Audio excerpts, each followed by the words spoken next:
The school management has expelled the Unizik student who fought her lecturer from school. She has been expelled, so she's no longer a student of that university. And the mother is also supporting her daughter. Now, this is my concern. Why should you fight your lecturer, a man old enough to be your father? No matter what you think he did, we are Africans. In Africa, it is expected of us to obey and to respect our elderly ones. No, although this generation, the Gen Z body, where they do things the way they like, it does not mean that we should trash culture, which doesn't also mean that we should trash norms and value. And also, if we do not look at culture and norms and value, can't we look at morality? What do we learn in church?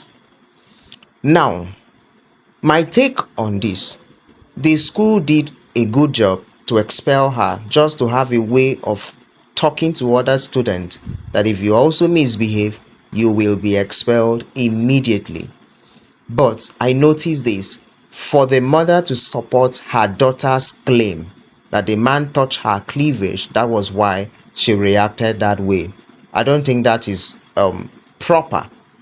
Sometimes parents do a great job in training their children, and at the end of the day, these children come out very good. So I wouldn't say home training can affect a child negatively or positively, though it can. Reason being that some children being trained at home can be good, and some children, though they are well trained at home, still have the mind of their own to live their life the way they want. But for the mother to support the child, I believe this is like a lifestyle at home. Maybe fighting at home is a normal thing for them. So the mother sees nothing wrong with that child fighting a lecturer. Now the update is that there are speculations that these people want to take the school management to court or sue the lecturer. Well, that's like a battle you're already losing from the beginning. Now let's look at the story, how it started. The man returned from a lecture and he met a young girl by the passage. Of course, she blocked the way, so the man tapped her on the shoulder, soliciting that she give him space. Excuse me. And the man passed. But the lady responded, can you imagine? And already she was on her live record. She was recording a TikTok video. The lecturer returned back because of that TikTok video to ensure that video is being deleted. Of course, there was a struggle according to the information. I did not watch. I watched a little clip of it, but other information that I heard from that situation wasn't really shown on the video. At the end of the day, the man struggled the phone with her, and for her to delete the video, the whole thing escalated and it became uncontrollable. The girl fought the man. If you watch the video, the man was really careful not to touch her.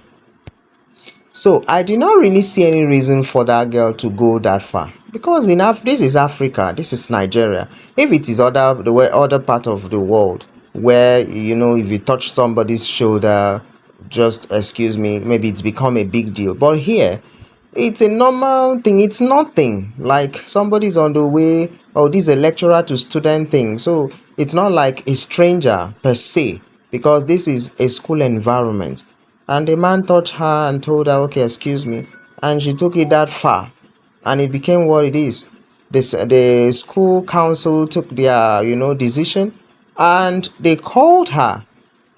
But the story stated that she was not remorseful about what she did.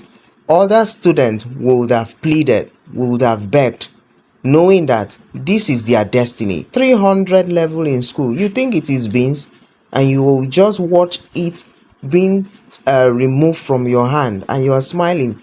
You're trying to be defensive. Your future, your destiny, compared to a lecturer that has finished his own, has his doctorate, whatever level of certificate that he has. You don't beg, you don't find a way to get that situation salvaged so that you still continue in school. No, that wasn't right. And I don't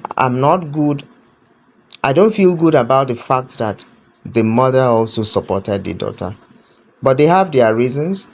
I'm just thinking about who the person whom she's going to marry, because except she chooses to change. If she doesn't, I'm seeing someone that will be beating the husband.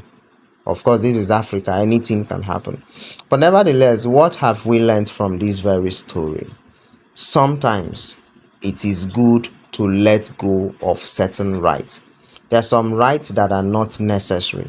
If she had let go, she wouldn't have been rusticated from school. And at the same time, going back to write jam right now, even if she wants to go into business, the pains will still be there. In fact, she has not started dealing with the trauma yet. The society will deal with her. Her peer groups will deal with her. One day, her family, the mother herself, will deal with her. So it's better she's already out. But if there is a way of salvaging the situation, let her look for a possible way and salvage that situation so that she can get back to school and get her certificate.